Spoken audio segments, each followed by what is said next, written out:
Então, nós chegamos hoje, nós estamos há mais ou menos 13 meses, né, da eleição. E nós, o que a gente tem de tendência hoje?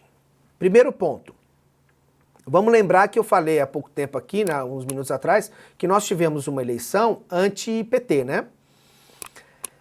O que a gente tem de tendência hoje? Que nós tenhamos uma eleição anti-Bolsonaro. Agora eu vou falar só a partir de pesquisa, tá bem? Então, é uma tendência que existe? É uma tendência que existe, é uma eleição anti-Bolsonaro.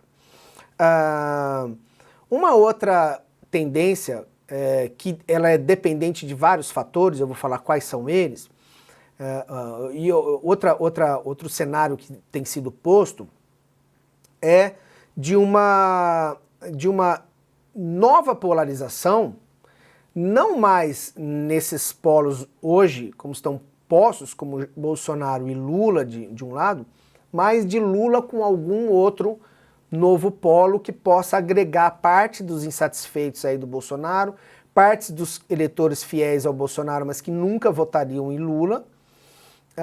Então, isto é também uma tendência. E uma outra coisa interessante é o seguinte, saiu uma pesquisa, a última foi uma da XP e o IPESP, eles fazem isso já há alguns anos, né? E divulgam essas pesquisas.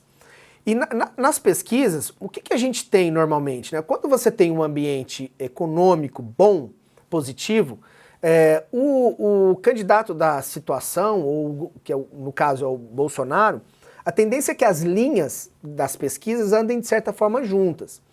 Porque a economia é um ponto crucial para a gente, né? Para todo o eleitor. O eleitor não é um cara estratégico, né? Não tem aquela abstração. O eleitor quer ver assim, o que eu ganho amanhã? Basicamente é isso. Eu vou eleger ele agora em outubro, novembro, em janeiro, o que eu vou ter? Então esse é o pensamento. Perceba que eu não estou entrando com juízo de valor, eu estou falando de uma característica que é mesmo do eleitor. E o que aconteceu nas últimas pesquisas? Nós tivemos repare que nós estamos com inflação de 9, tá? Nesse mês. Mas a última pesquisa não retratou essa inflação, tá? Ela não captou isso. Mas nós tínhamos uma linha de uma sensível melhora no cenário econômico. O Paulo Guedes gosta de dizer que aquele crescimento em V, né? Que faz essa linha, vai disparar e subir. É o sonho deles, de certa forma, né? E também deveria ser o nosso sonho, né? A gente quer mesmo que cresça o país e que as coisas fiquem bem. Mas nós estávamos com um cenário um pouco melhor econômico, mas a linha do Bolsonaro não estava colada a isso. E por que não estava colada? Porque aí vai entrar esse fator fundamental, que é o fator da Covid, né? Da pandemia. Então, do ponto de vista eleitoral, a grande discussão o ano que vem vai continuar sendo economia, como sempre, e será o Covid também, né? A questão da pandemia. Então, o problema hoje, né, o desafio estratégico do Bolsonaro hoje é superar essa questão da pandemia. Se eu fosse um conselheiro político dele, eu diria que ele está fazendo tudo errado, né? Por quê? Porque ele vai radicalizando, eu vou explicar esse pensamento, ele vai radicalizando alguns componentes, né? Sejam eles das relações institucionais, e sejam eles da questão da Covid mesmo, da luta contra a pandemia, que para a opinião pública brasileira, a opinião pública brasileira não quer mais.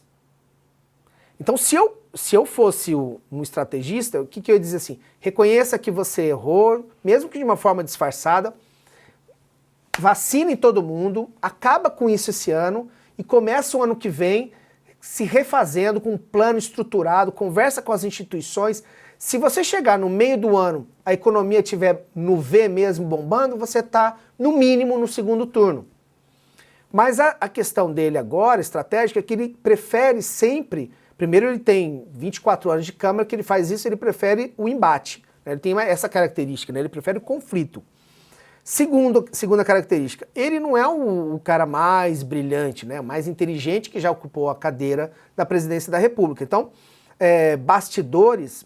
e eu conheço gente que já fez reunião com ele, se queixam um pouco disso, né? Que que não consegue ter um debate dizendo, mesmo estratégico, né? De novo, faço referência às empresas que estão aí com vocês, né? São empresas que precisam de referências, desde referências geopolíticas, né? Da relevância do Brasil regionalmente, dos caminhos que geopoliticamente o Estado brasileiro vai tomar, até as relações dentro do Congresso, como que serão reguladas as leis dos nossos interesses, como que o setor pode ter alguma forma de incentivo.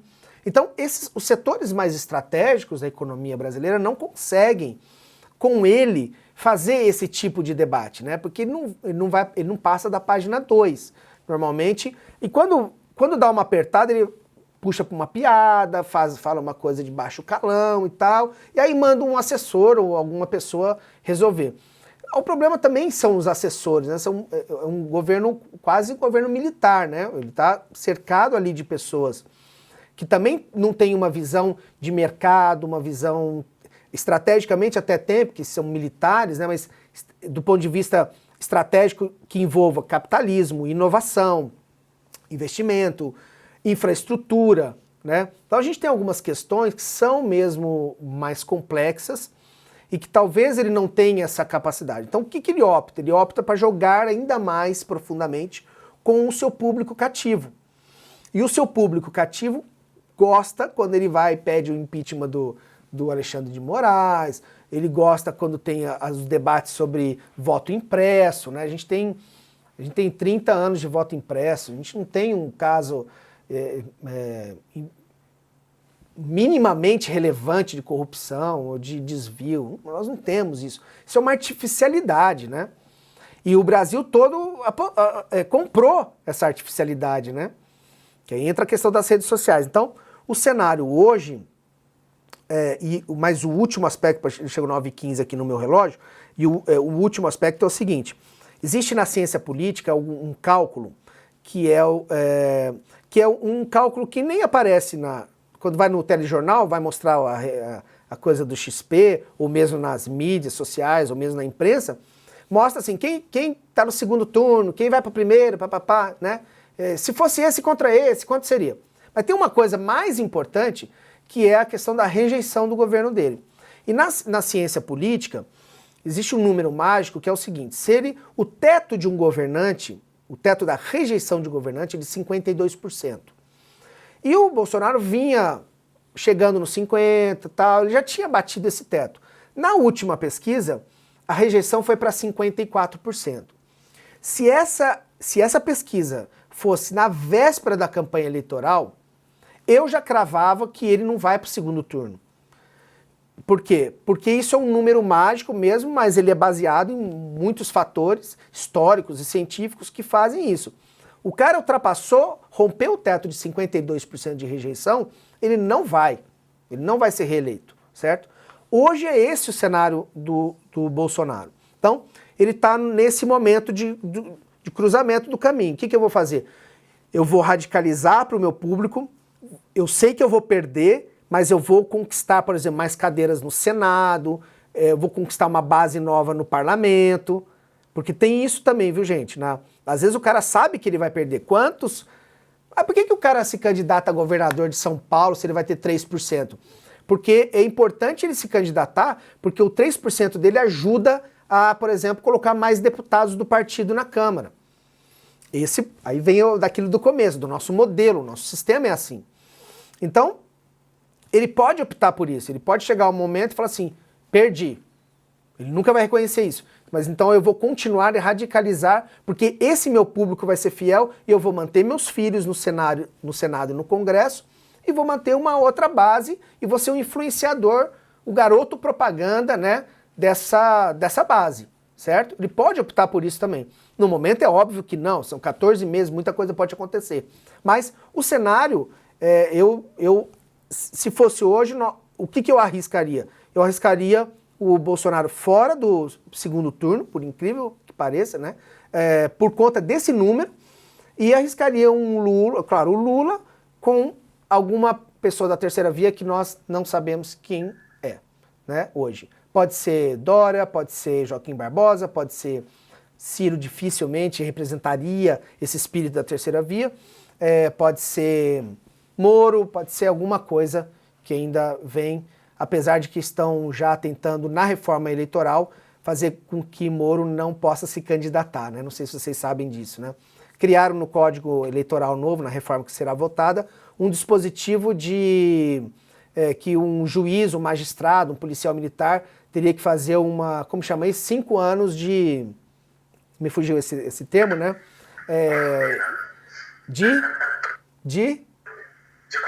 Isso, obrigado. 5 anos de quarentena. É bem certinho para cair agora, para ele não poder. Então, o jogo político está muito aberto, né? E eu acho que é isso, assim, é um pouco do que vem, né? E pensando algumas coisas de futuro aí, né? Aí eu espero que eu tenha cumprido para deixar 15, 20 minutos para a gente conversar, se vocês quiserem, se eu puder responder aí. E você cumpriu a linearidade, porque foi bem didático mesmo, e acho que é interessante para todos, né? Eu vou abrir aí para o pessoal perguntar, mas eu acho que ficou muito claro para a gente essa questão da estimulação da polarização. Eu já tinha essa questão na minha cabeça, né? Que isso, de certa forma, favorece mesmo as pessoas interessadas ali, tanto candidato quanto políticos atuais, né? Para que você tenha esse cenário, você cria o bem contra o mal e você tenta angariar votos que você é o bem, né? Sim. Antes de vir uma pergunta, posso só fazer um comentário? Uma vez eu fui no Congresso e eu entrei lá no plenário mesmo, né, para assistir e tal. Tinha um deputado, ele xingava tanto o outro, né, o partido do outro, o outro xingava, lá na tribuna.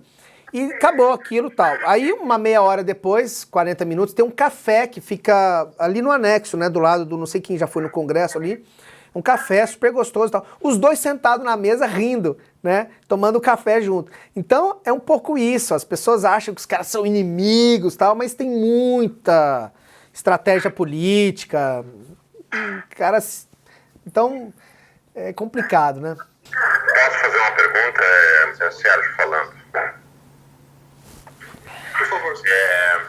Gostaria de aproveitar, Luiz, os teus conhecimentos. Antes de nada, entrei lá no teu canal, e assisti alguns vídeos, e o teu propósito de ajudar as pessoas a entenderem um pouquinho mais de política e de gostar de política, acho muito nobre, muito legal. Eu acho que o nosso povo está precisando disso. E então, além de te parabenizar, a minha pergunta tem a ver exatamente com isso.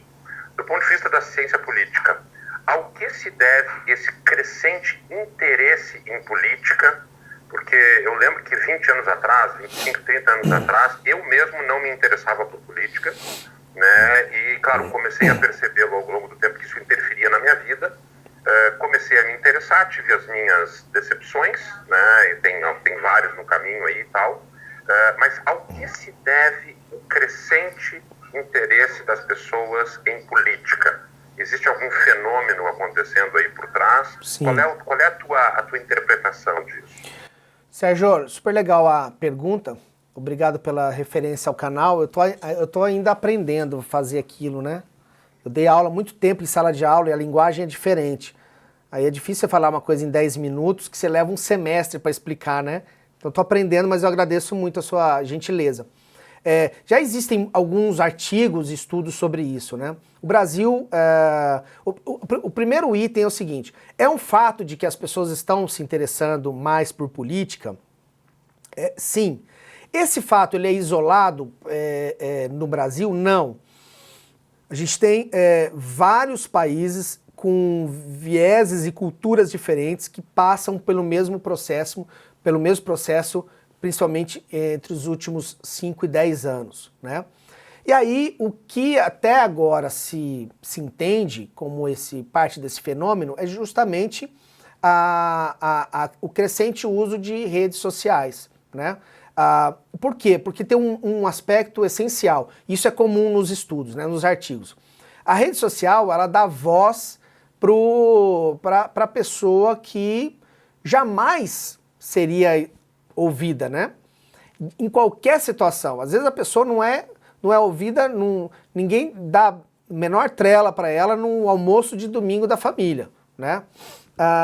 E a rede social permite que um mundo, que centenas, milhares de pessoas possam escutar a voz dessas pessoas e essas demandas. Então, o primeiro aspecto, e segundo, né, primeiro que isso é mundial, né, o interesse vem aumentando. Segundo, que tem relação direta com a questão das comunicações e das redes sociais. Só que terceiro, como tudo na vida, esse aumento da participação das pessoas, principalmente via rede social, o que ela proporcionou? Se, por um lado, ela proporcionou uma ideia de causa e efeito nas pessoas, que é outra característica, as pessoas passaram a ter uma maior consciência sobre causa e efeito. Ó, se eu voto aqui, ou se eu faço essa escolha, o que acontece, quais são os efeitos daquilo para a minha vida pessoal. Por outro lado, ela também criou uma máquina de bilhões de dólares de empresas, pessoas e grupos interessados em manipular as informações, a gerar desinformação, ou mesmo a nossa clássica fake news, né? Então, o fenômeno midiático no sentido de rede social, né, é o que tornou as pessoas mais participativas e mais envolvidas. E o novo desafio é justamente esse: como regular esse processo sem você fazer censura. Você fica no limite da censura, né? E também te digo, para concluir minha resposta, né, também é um fenômeno mundial. Não é uma coisa do Brasil, né? Os países europeus, no leste europeu com democracia nova, né? Hungria, Polônia, mesmo nos Estados Unidos com uma democracia muito fortalecida, a desinformação se transformou numa máquina que gera dinheiro para as pessoas. Esse é o grande problema, né? Porque se tem o dinheiro, eu vou desinformar mesmo, porque eu estou ganhando milhões de dólares aqui nesse sistema, né? E então esse é o novo desafio, que se não for cumprido, não for resolvido, ele vai gerar o efeito contrário, né? Vai afastar de novo as pessoas do debate político. Sim, e é o que a gente percebe também, né? A gente percebe bastante essa fuga mesmo, né? E acho que por isso o canal tem essa vantagem da gente poder ter um voto de confiança ali, porque a gente sabe que ali não tem um viés partidário, tem uma informação muito verídica, com fatos, né? Eu acho bem legal isso. O Vonei está com a mão levantada. Vonei, por gentileza. Bom dia, pessoal. Bom dia. E uma pergunta que se discute muito hoje sobre nesse cenário hiperpolarizado, um presidente de conflito, né, constante, e agora focando sobre a robustez das instituições, né? Muita gente preocupada se as instituições vão aguentar isso.